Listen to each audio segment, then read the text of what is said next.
Dumbartonshire County Council is proud of the flats it has built for people whose houses are going to be pulled down. For years, the authorities have been urged to condemn this property, which is an affront to the 20th century and the welfare state. Now the council has been able to do so.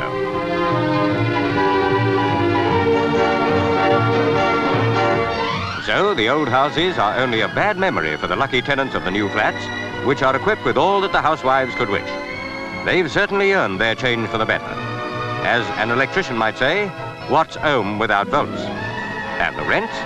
Well, they must be the lowest in Britain, starting from 2 and 10 pence a week for folks who cannot afford more. Of course, the tenants pay rates as well, which brings the total to something between a guinea and 25 shillings a week.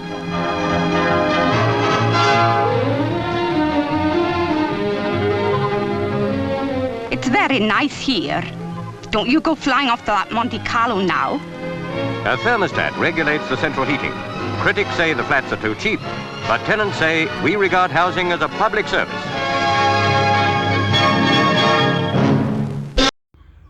You may be asking yourself why I have started doing outside broadcasts. No, I have not decided to imitate the BBC in the days of it having a bigger budget. I am here on the Weinford estate in Glasgow, where tomorrow 600 social housing units in the blocks of flats you can see behind me are going to be demolished, and the Housing Association, a notorious bunch of characters who you'll come to know through the course of this programme as the Wheatley Group, have refused to be open with the residents of the area in the houses that do remain as to what is going to replace them. So the people here are losing 600 social homes built many decades ago by Glasgow City Council. The Housing Association concerned and the various different authorities in Glasgow have refused to actually discuss serious options for saving these flats, such as reconditioning them or anything else that could have actually kept these homes in the social sector. What is being done is the deliberate demolition of social housing in Scotland, and this is an example of it, which is why we are here today to chronicle some of this and talk about the wider issues concerned, such as how the stock transfer to housing associations away from council housing was a means of facilitating the transfer to the private sector via the halfway house of housing associations. And now you have housing associations quite literally knocking down the stock that was transferred to them to be replaced by, well, stories conflict, but the most general line seems to be that it's going to be private sector rents at the very least.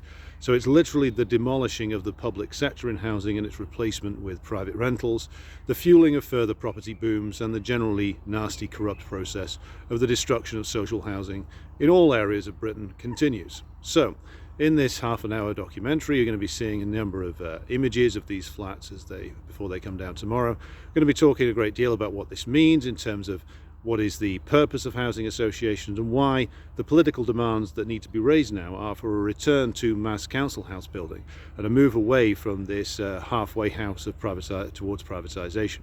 Stay tuned for a lot more of this.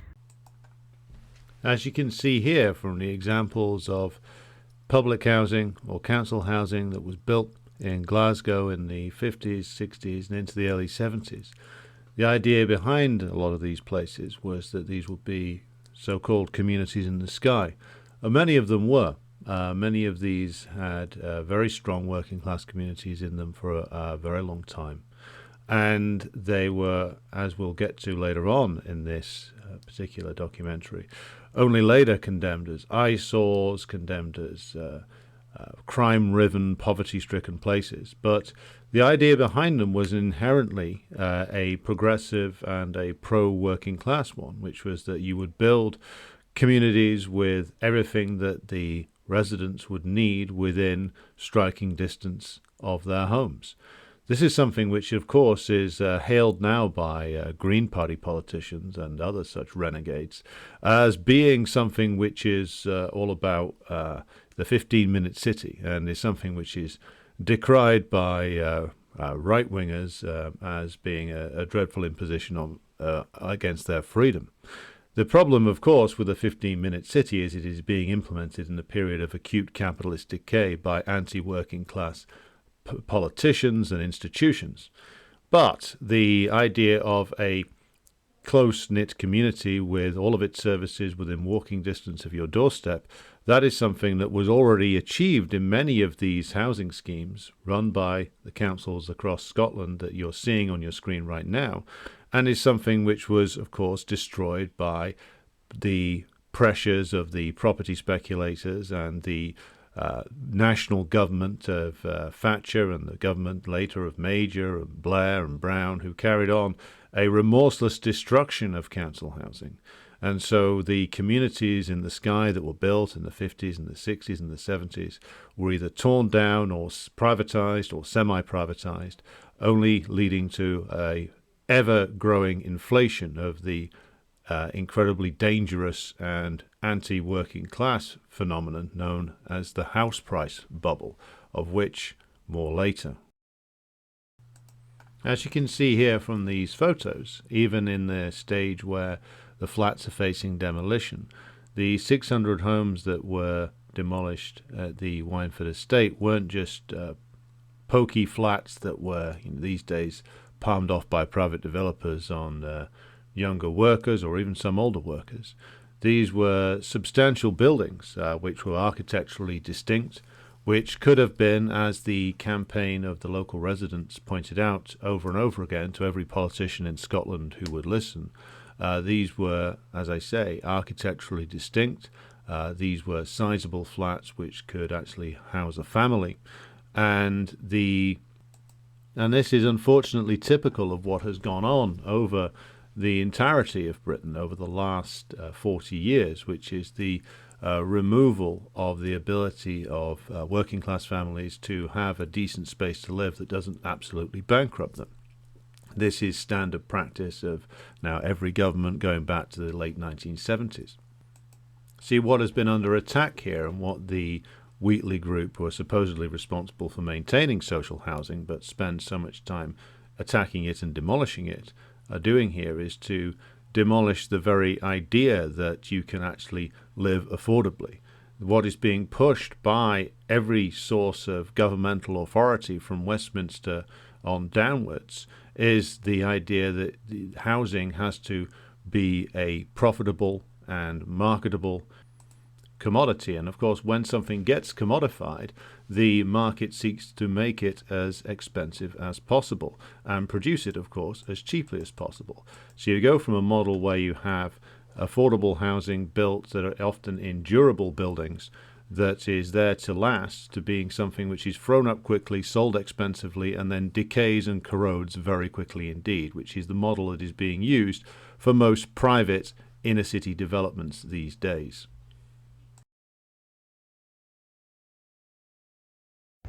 So I'm speaking to you now from outside of the community hub on the Weinford estate, which is connected to the demolitions that have gone on and you can still hear are going on immediately behind me.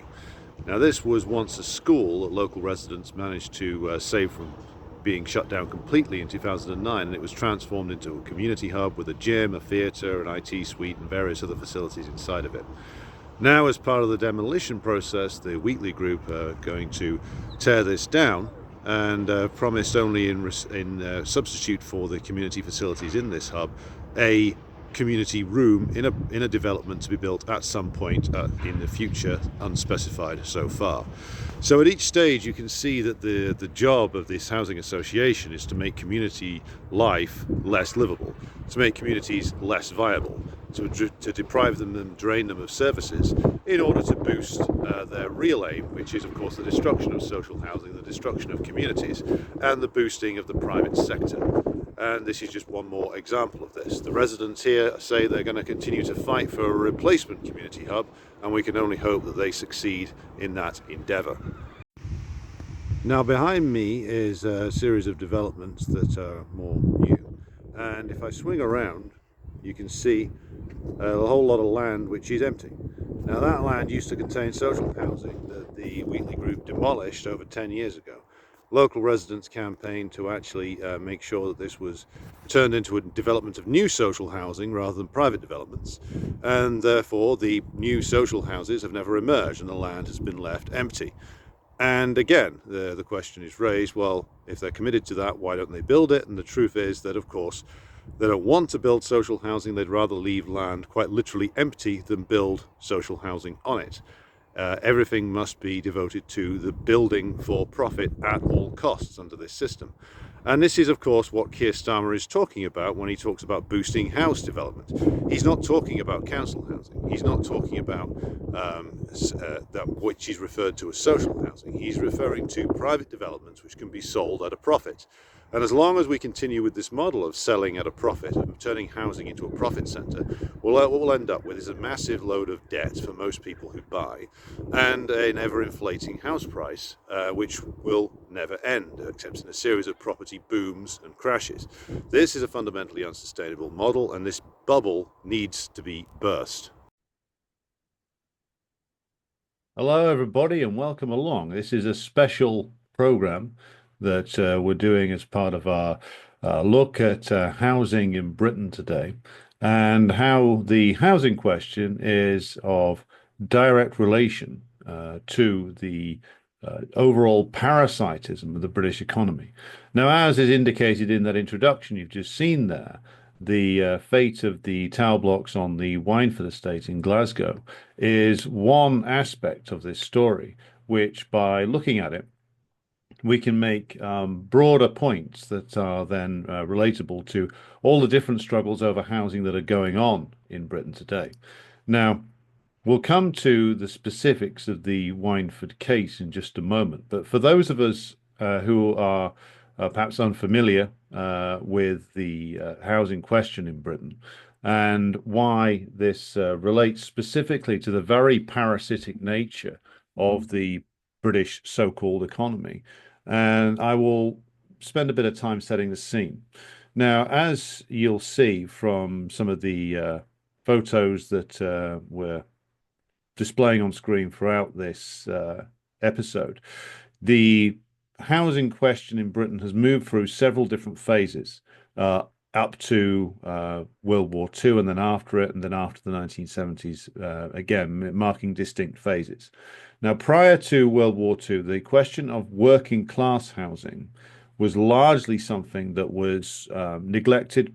There was some attempts to start public housing in some of the major inner cities in the period before World War II, in the earlier part of the 20th century.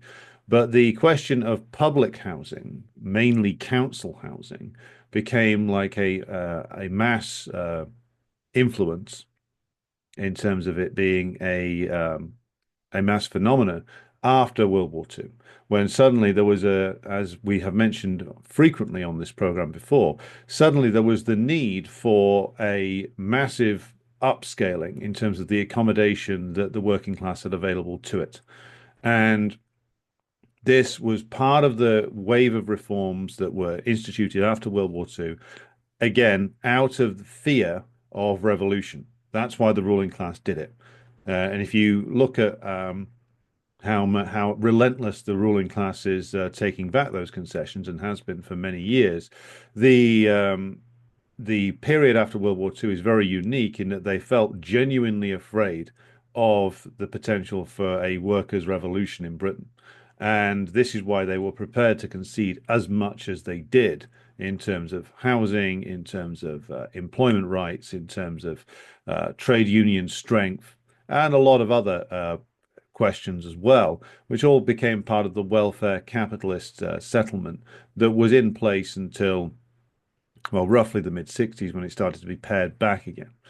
But the housing question is one of those areas that where concessions were made, as indicated by the film from the early 1960s from Dumbartonshire in Scotland, which we started this program with, the demolishing of the old slums of the inner cities of places like Glasgow, Edinburgh, Manchester, Liverpool, Leeds, Birmingham, London itself.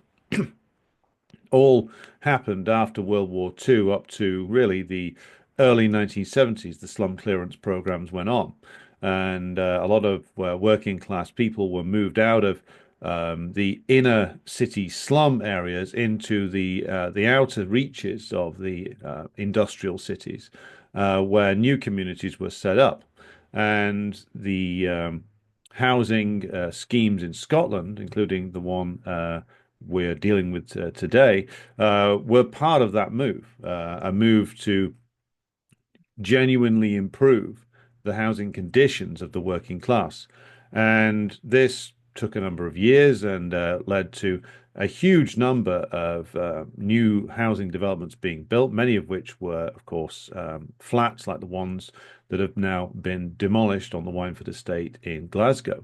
And this is the pattern that, as I said, starts to come in after World War II, and you see this vast expansion in council housing. Now, again, for the benefit of viewers in the United States and other countries who might not be familiar with this term, council housing is housing that was obviously built by a local government, built by the local councils, and had a degree, or however imperfect, of democratic control within it, in that the tenants had certain rights to over how the estate was managed and controlled through their elected representatives. There were things like elected tenants committees on many of these estates, and these were, however, whatever flaws they might have had, quite genuinely strong working class communities.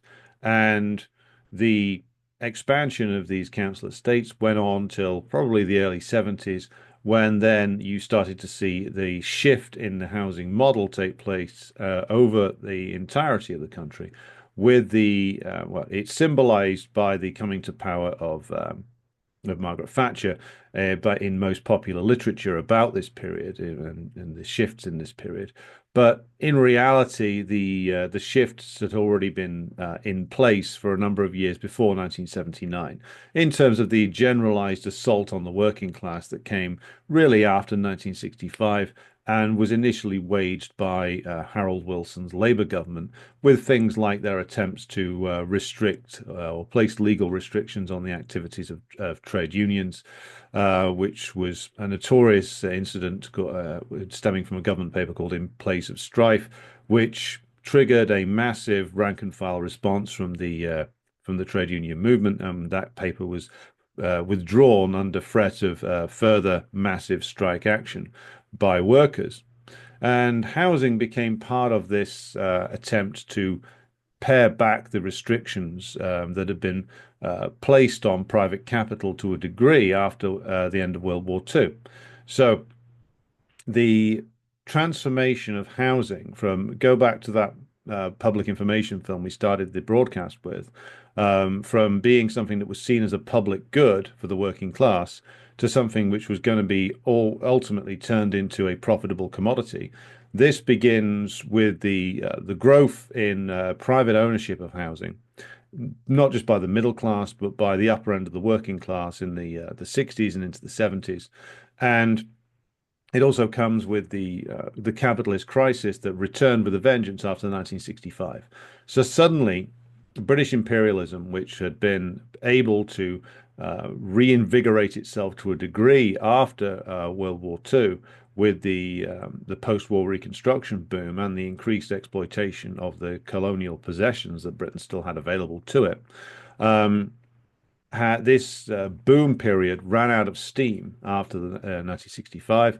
And so the capitalist class goes on the warpath, looking to break the power of the working class in terms of union strength, and putting heavy legal restrictions on what the trade unions can do, and threatening workers with all kinds of consequences if they break the new anti-trade union laws.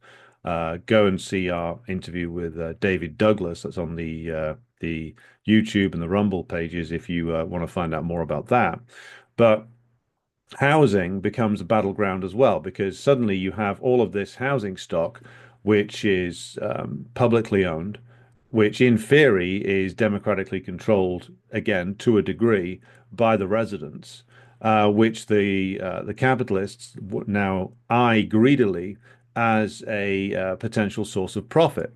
And this is what leads us to things like the council house sell-off program of the Thatcher years. Now, the council house sell-off program of the Thatcher years was done in order to break up working class communities, to break this by allowing, often on very favourable terms, individuals to purchase the council housing they already lived in. Now, many workers resisted this because they made the argument that, well, they already owned it because it was a publicly owned building. And so what the Thatcher government promoted, though, was the model of individual ownership. The idea being that the workers would then buy the housing they were in, and that this then would be sold onto the private market, thus increasing the amount of property to be speculated upon. And by introducing the idea that you could purchase your council house, it was also, politically speaking, advantageous to the Thatcher government because it would help break down working class solidarity in these council estates by making people think more individualistically, about their property, the property prices that will be attached to it, making people think that they should take out loans to buy their property. Then, of course, suddenly, if you've got a load of loans to repay, well, you might not be as willing to take a risk in terms of going on strike or making trouble for the employers. Again, if you've got a load of loan repayments to make. So first, and the base level of any decision made by a capitalist government is always the profit motive and the need for capital to expand, to find new things to exploit. That's the first motive. Then you have on top of that political motivations, which are related specifically to the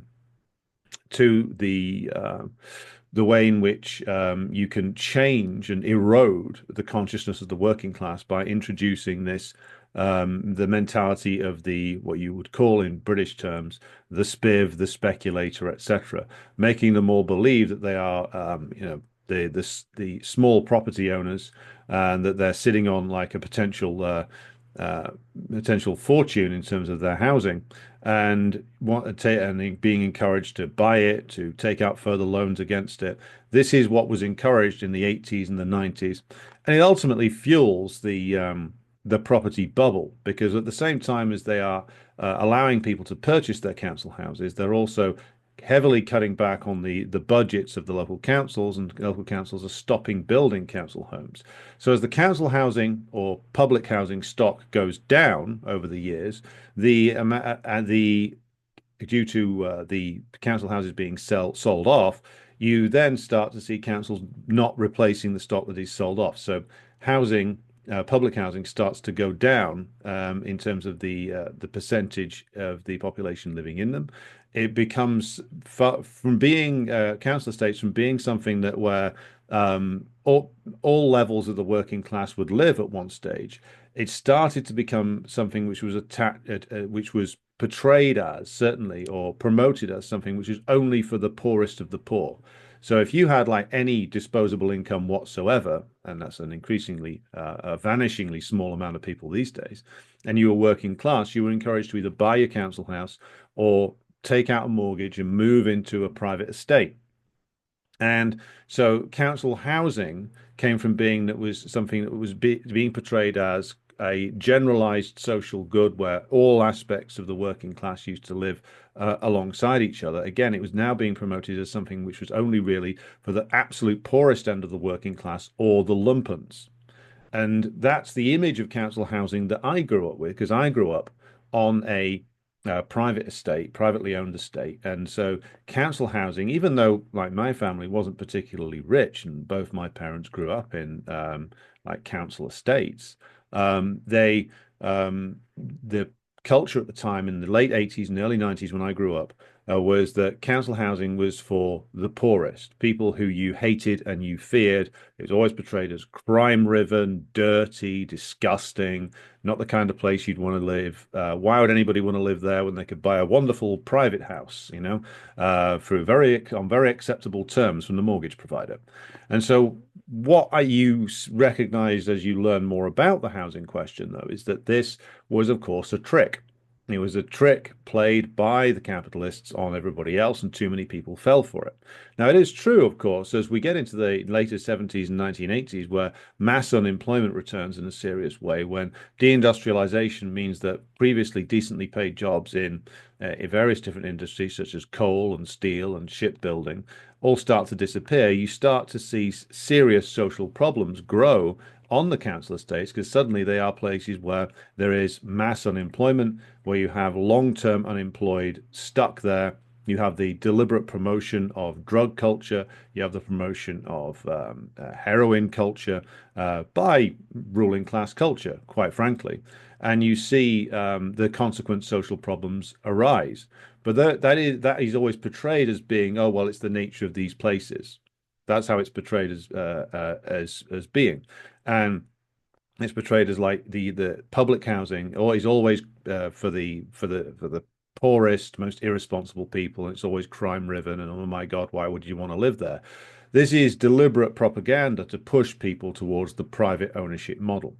And so as we get into the 1990s, what you see is another assault on council housing, which is that the uh, way in which the council housing was managed was changed in that they decided to do what are called stock transfers. Now, stock transfers are what is done when the council transfers responsibility for literally its council housing stock away from being directly managed by the council to being managed by these things called housing associations.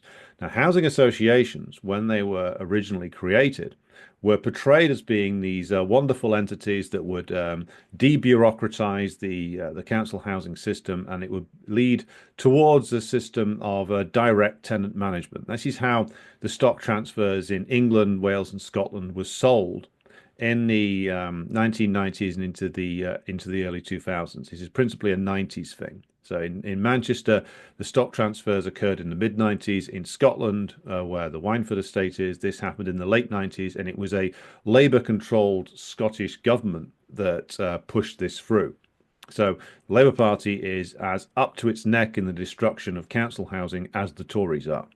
Now, what the housing associations are, and this is particularly of relevance to the demolition of the Weinford flats, because the housing association that's done that, the Wheatley Group, ironically named after a guy, John Wheatley, who was heavily associated with the Scottish tenants' rights movement in the 1900s, over 100 years ago, a genuine radical. But we'll come back to the name of this organization in just a moment.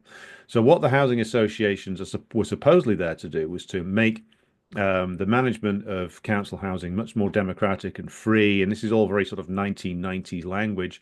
And we should bear in mind this is how like the Thatcher years were sold quite a lot of the time by various different propagandists. This was about giving people real control. This was debureaucratizing. And again, this is similar language that you might have read if you've looked at the books like Socialism Betrayed about the Soviet Union, and the way that the Gorbachevites talked and later the Yeltsinites talked. This is how the destruction of the planned economy was talked about by them, which is, oh, we're debureaucratizing, oh, we're giving people freedom, we're getting government out of the way whilst increasing bureaucracy. This is the same double speak, to use a line from Mr. Blair, i.e. George Orwell, was employed when it comes to housing. Oh, we're giving you control. Well, no, what you're giving people in terms of if you're promoting private ownership is the ability to go into vast amounts of debt. That's what you're giving people. But again, it's portrayed as always portrayed as giving the individual more control. And sometimes it's sold as giving communities more control, which is what the stock transfer to housing associations was sold as, quite literally. But what housing associations were portrayed as and what they actually are two completely different things, of course. So housing associations, like the Wheatley Group, came out of the public sector, and they rapidly morphed into being or acting more like rapacious private entities than they did the custodians of social housing, as it came to be called over the years, former council housing. And so what you have is a situation where housing associations take over these vast areas of formerly publicly owned and controlled housing. And what do they do with them? Well, they start pushing tenants to buy their houses, often taking out large-scale debts in doing so. And also they start, as the Wheatley Group has done in the Glasgow area, demolishing large amounts of council housing. Former council housing, and replacing it with what? Either nothing, as you'll see in a clip we're going to play for you later on, or with private developments. And this comes directly to the point with regard to the demolition of these 600 social homes in Glasgow on the Weinford estate, and the promised replacements being 300 homes. With, again, as we've said in the videos we've done from the site itself, vague stories about how some of them will be social, some of them will be affordable or mid-market rents. And the general picture, though, with the Wheatley Group is that they take over these vast housing schemes that were previously publicly owned and demolish them, as many of them as possible, with the idea being that they then make privately owned residences being the replacement if they can, or if they run into too much opposition, then they just let the land go to rot. And if they can't build profitably on it, then they just let the land lie unoccupied and don't replace what's been knocked down. This isn't just a question of the Wheatley Group being like that, even though they are a particularly horrendous example of it in Scotland. This is what all housing associations were like. I mean, I worked briefly in one that will remain nameless for possible legal reasons, but one of the things that you were asked to do was to push the idea of people buying their housing association flat or house. Again, the idea was you push private ownership as much as is possible. And this is the real purpose of housing associations. They are a method to facilitate privatization. And this leads us into the question of the overall parasitism of the British housing sector, because that's what's being promoted. What's being promoted is the rule of the banks, the rule of the property developers, and what is deadly to them, what is deadly to the most parasitic elements in the British economy, which is bankers and property developers. What would be deadly for them is a strong and growing public sector, because that would mean if more people could get a secure tenancy in public housing, then it would be much less appealing to go and take out gigantic loans and beggar yourself with debt in order to spend years paying off a mortgage. So if you could get a secure tenancy in a decent flat, which many of these flats that have just been demolished last weekend, because I'm recording this on the 27th of Thursday, the 27th of March, these flats were demolished just on the Sunday just gone. If you could get like a decent flat on a secure tenancy at a very low rent, well, then why would you go off and spend and blow all your money buying a place? Well, and this would be fatal to the endless inflation of the property bubble, which successive governments have done over and over and over again. The property bubble prior to 2008 was one of the primary drivers of the 2008 collapse, like because of course too many people were getting loans out which could never possibly be repaid, and then suddenly the banking system woke up and realized one day that they were trading in piles of debt that were never going to be repaid and were worth absolutely nothing. So having done that in both in the United States, Britain, and elsewhere, but Britain and the US are two of the worst examples of this. What do the governments on either side of the Atlantic do? Carry on the same way, because the interests of the banks and the mortgage providers and the property developers and all those who are associated with the house price bubble in Britain, those are the most powerful interests in the country. There's a powerful ruling class interests who dominate policy making in the British government, and it's them who set the agenda. And even though many of them had gone bankrupt, even though their business model was revealed to be completely parasitic, even though they add nothing of value and only seek to place working class and indeed middle class people in gigantic amounts of debt, the whole thing was just reconstructed to essentially be created all over again. So the house price bubble was duly reinflated by all of the Conservative prime ministers after the fall of the Labour government in 2010, and Keir Starmer's Labour Party continues to operate in exactly the same manner.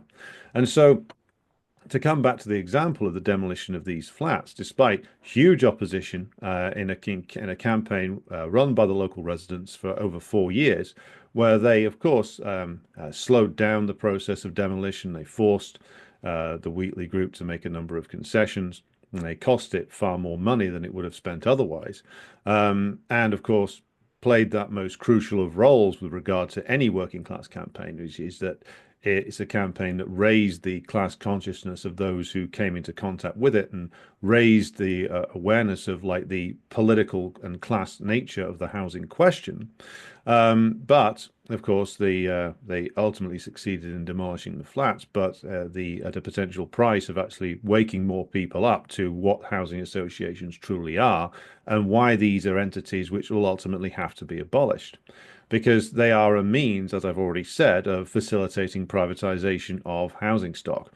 And that's a process which isn't going to stop. Look, Keir Starmer has made it perfectly clear that he intends this process to continue. He intends to continue the model on housing which fuels the property bubble, which benefits only private landlords, private corporate landlords who are the increasingly who own an increasing amount of private rentals in this country, and of course all of the parasitic industries such as lawyers and accountants who are attached to the those who benefit from the property bubble, or the house price bubble, I should say. So this is why you have to take the line that housing associations have been an absolute disaster for the working class. They are a means by which privatization is carried out. They are a means of making sure that council housing is ultimately eliminated and that the house price bubble continues to inflate. Now, if we are serious about taking this on, then we have to admit two things. Have to, well, proudly announce two things. One is that we, as communists, wish to see the house price bubble go pop. It is a very damaging thing that so many workers have been lured into this idea that they have to take out gigantic loans and to get a decent house. And often that's the only choice that is presented to them. So it's not their fault. This is how the system is set up. But we have to be absolutely clear that what we support and what we push for is a return to the mass council house building programs of the past, that we support are a return to the ability of workers to get themselves a secure tenancy in a council flat or house, and we want to see the council estates return to democratic workers' control, meaning to be controlled by elected committees of the working class people who live in these areas, in combination with elected councillors and trade unions to run these estates and manage them in a democratically accountable fashion.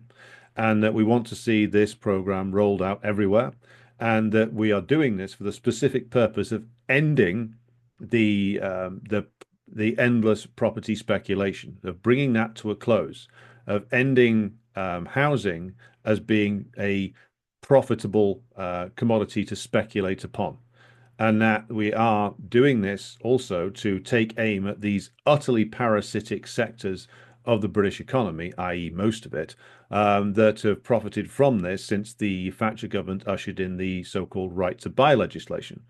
And when it comes to something like the right to buy legislation, then something very simple should be done to counteract that, which is that for every house that is sold off under right to buy, then the government and the council should be under an obligation to actually build a like-for-like replacement. So if you sell one off, then you have to build one more. Now, you'll soon find that the sell-offs will dry up if you do that.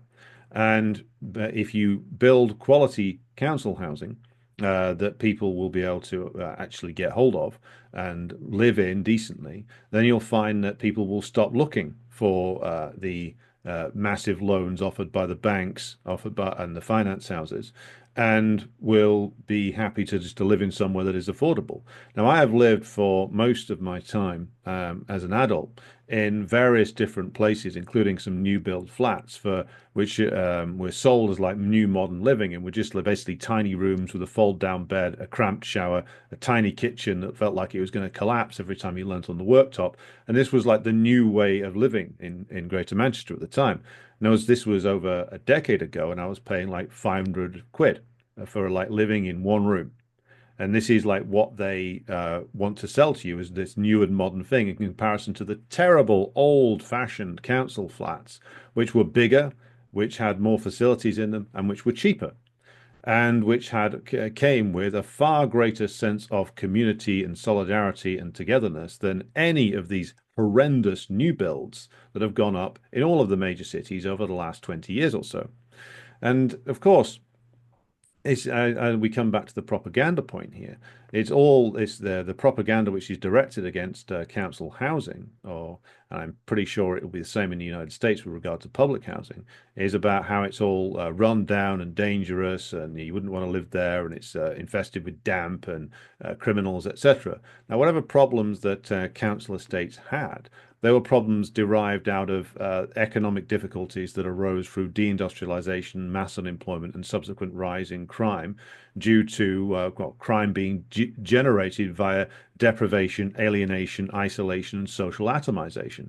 None of these are problems which cannot be solved by working class community solidarity in action, and none of these problems are some things which cannot be solved ultimately by the overthrow of the capitalist class and the institution of a workers' dictatorship.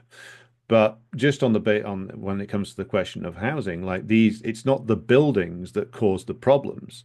It's not the design of the flats, which again were council flats are in general far superior to the new builds that are being offered to younger workers who've just left school or university now, far roomier and far cheaper. It's not the design that's the problem. It's the social and economic conditions of the people who live there and the policies pursued quite deliberately to run these areas down by local government and central government, all to fuel profits in the private housing sector.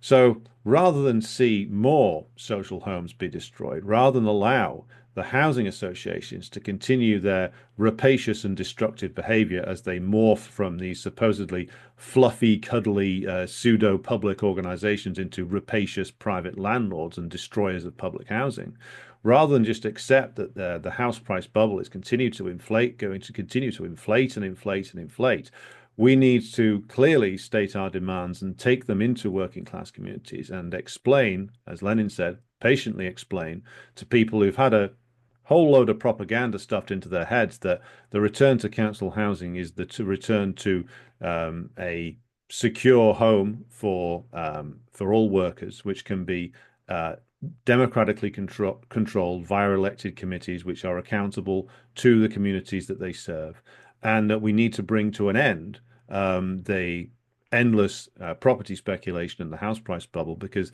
the house price bubble is an aspect of the class war that is waged upon our communities. It is waged upon us because as our means of living becomes more and more difficult to obtain, the right of all people to actually decent accommodation is under threat because homes have been turned into a speculative commodity, and the ability to turn housing into a speculative commodity needs to be removed. And if that means that all these different parasitic sectors of the British economy come to the verge of collapse, then well, so be it.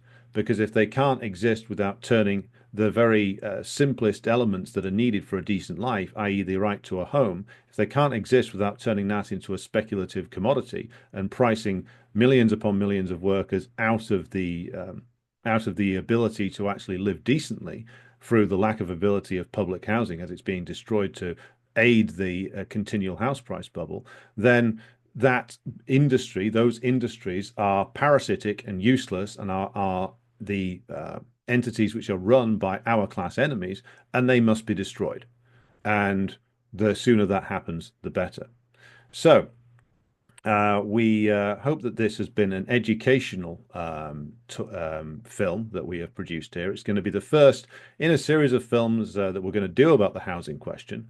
And I would encourage you to follow the links below to find out more about the campaign that was waged to save the Weinford estate, and find out more about the work of the Scottish Tenants Organisation and support them in their campaigns. So this is part one. Part two will follow within the next few weeks. And be sure to send all feedback to the usual email address if you think this has been an interesting branch out into a new experiment with regard to documentary making. I will be back with you again very soon for the usual live streams. But until then, thank you for watching, and thank you to everybody who supports the show on Patreon and Buy Me a Coffee. And I will return to you very soon.